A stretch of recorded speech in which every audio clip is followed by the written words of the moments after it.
আরজিকর হাসপাতালে cancer testing kit সমাধান। জরুরি ভিত্তিতে সমাধানের পর শুরু হলো ক্যান্সার টেস্ট। টেস্টিং কিট না থাকায় বন্ধ ছিল ক্যান্সার টেস্ট। সমস্যার সমাধান হয়েছে, যুদ্ধকালীন তৎপরতায় এই টেস্ট শুরু হয়েছে। আরজিকর হাসপাতালে ক্যান্সার টেস্টিং কিট সমাধান। জরুরি ভিত্তিতে সমাধানের পর শুরু হলো ক্যান্সার টেস্ট। টেস্টিং কিট ছিল না বলে বেশ কিছুদিন বন্ধ ছিল ক্যান্সার টেস্ট। এই সমস্যার সমাধান হয়েছে, যুদ্ধকালীন তৎপরতায় আবারও একবার টেস্টিং কিট শুরু হলো আরজিকর হাসপাতালে। টেস্টিং কিট না থাকায় বন্ধ ছিল ক্যান্সার টেস্ট। জরুরি ভিত্তিতে সমাধানের পর শুরু হলো ক্যান্সার টেস্ট। আরজিকর হাসপাতালে টেস্টিং কিটের সমাধান। জরুরি ভিত্তিতে সমাধানের পর শুরু হয়েছে ক্যান্সার টেস্ট।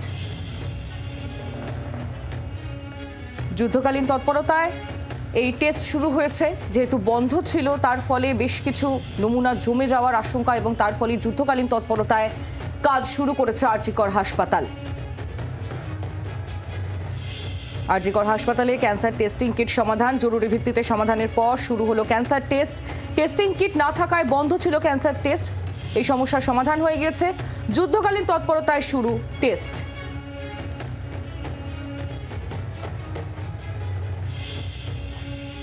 কথা বলবো অয়ন শর্মা, আমাদের প্রতিনিধি রয়েছেন আমাদের সঙ্গে। অয়ন, কি জানা যাচ্ছে আরজিকর হাসপাতাল সূত্রে এখন?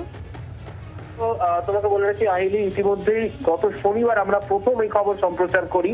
সেখানে অভিযোগ ছিল যে দুজন অধ্যাপক চিকিৎসক তারা এনএসবিপি কে অভিযোগ জানিয়েছিলেন যে ক্যান্সারের টেস্ট করার জন্য যে রিএজেন্ট রয়েছে এবং টেস্টিং কিট, সেই কিট পাওয়া যাচ্ছে না। কিটের অকাল দেখা দিয়েছে, যার ফলে তোমার ক্যান্সারের টেস্ট বন্ধ হয়ে গিয়েছিল এবং যন্ত্র বিকল হয়ে গিয়েছিল। এই টেস্টিং কিট না থাকার ফলে যন্ত্র বিকল ছিল, তার জন্য বহু মানুষকে গ্রাম থেকে বহু মানুষকে হাসপাতাল থেকে ফিরে যেতে হচ্ছিল। এই সমস্যা প্রায় 3 থেকে 4 দিন ধরে সমস্যা ছিল এবং আগে থেকে সতর্ক করার পরও কোনোভাবেই সমস্যা মেটানো হয়নি। এবং তোমাকে বলে রাখি যে জি 24 ঘন্টাকে দেওয়া একান্ত সাক্ষাৎকারে আরজিকর মেডিকেল কলেজ হাসপাতালের যিনি উপাধ্যক্ষ ডক্টর সপ্তর্ষি চ্যাটার্জি, তিনি জানিয়েছেন এই যে রিএজেন্টের সমস্যা ছিল এবং টেস্টিং কিটের সমস্যা ছিল, সেই সমস্যা ইতিমধ্যে মিটিয়ে ফেলা হয়েছে। আজকের মধ্যেই নতুন করে ক্যান্সারের যে টেস্ট, যে পরীক্ষা, সেই পরীক্ষা আবারও আরজিকর মেডিকেল কলেজ হাসপাতালে করা যাবে এবং আজ থেকেই নতুন করে ফের বন্ধ থাকা ক্যান্সারের টেস্ট শুরু হয়ে যাবে। এবং তোমাকে বলে রাখি যে এই যে টেস্ট যেমন চালু হয়ে যাচ্ছে, তার পাশাপাশি বলা হচ্ছে যে এই যে টেস্টের জন্য টেস্টিং কিট, সেই টেস্টিং কিট পর্যাপ্ত পরিমাণে আনার জন্য সমস্যা হচ্ছিল। মূলত টেন্ডার বন্ধ হয়ে গিয়েছিল।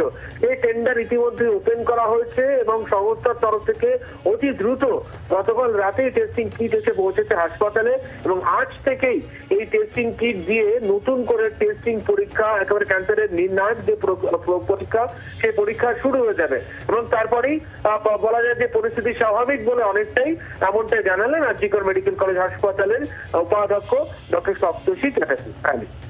ধন্যবাদ অয়ন। অয়ন শর্মা আমাদের প্রতিনিধি ছিলেন আমাদের সঙ্গে টেলিফোন লাইনে। আরজিকর হাসপাতালের এমএসভিপি সপ্তর্ষি চ্যাটার্জি কি বলেছেন তিনি শুনবো। ক্যান্সার পরিষেবার জন্য আমাদের 3টে জিনিস লাগে। একটা যেমন মেশিন লাগে, রিএজেন্ট, আর আমাদের স্যাম্পল টিপস বলে আমাদের একটা কিট লাগে। এই কিটটা আমাদের হঠাৎ করে শেষ হয়ে গেছিলো। আজকে এইমাত্র আমাদের এই স্যাম্পল টিপস নামক কিটটা ঢুকে গেছে। মানে আমরা আজকে উইদিন হাফ অ্যান আওয়ারের মধ্যে আমরা আগের মতন যেমন চিকিৎসা বা যেমন টেস্টিং হচ্ছিল, আমরা আরজিকর মেডিকেল আজ থেকে আবার সেই চিকিৎসা বা সেই পরিষেবা বা টেস্টিং শুরু হয়ে যাচ্ছে। আমাদের যেমন সাইকিয়াট্রির এইচওডিস ম্যাম বোধহয় প্রবাবলি আমাদেরকে জানিয়েছিলেন এবং আরও ডিপার্টমেন্ট থেকে জানিয়েছিলেন, রুল হচ্ছে কি আমাদের যখন কোনো কিট কিনতে হয় আমাদেরকে টেন্ডার প্রসেস দিয়ে কিনতে হয়। তো আমাদের যে টেন্ডার ওপেনিং আমরা করে ফেলেছি, টেন্ডার প্রসেসটা আমাদের সঙ্গে সঙ্গে হয়ে গেছে। যেহেতু টেন্ডার প্রসেসে এই ফাইলটা ওপেন করতে সময় লাগে, তার জন্য অনেক রুগী এই সময় ফিরে যায়। যাতে না ফিরে যেতে হয় তাই আমরা যেটা করলাম, আমরা কিছু কিট আমরা প্রকিওর করিয়ে নিলাম। তাহলে যবে টেন্ডার যেমন খুললো, কিন্তু এই ততদিনে আমরা এই কিটগুলো দিয়ে আবার নতুন করে পরিষেবা শুরু হয়ে গেল। কিন্তু যেহেতু আজকে মানডে আমাদের এই কিট চলে এসছে, আজ থেকে নর্মাল পরিষেবা আবার আরজিকরে রোলিং হয়ে গেল। আর রোগীদের তরফে কি বলা হচ্ছে শোনাবো। এই তো আমি রেডিয়েশন করে এলাম সেইখানে ডাক্তারবাবুর কাছে। হ্যাঁ হয়েছে, চেক আপ করে এসেছি। বাংলার আওয়াজ, বাঙালির আবেগ, জি 24 ঘন্টা।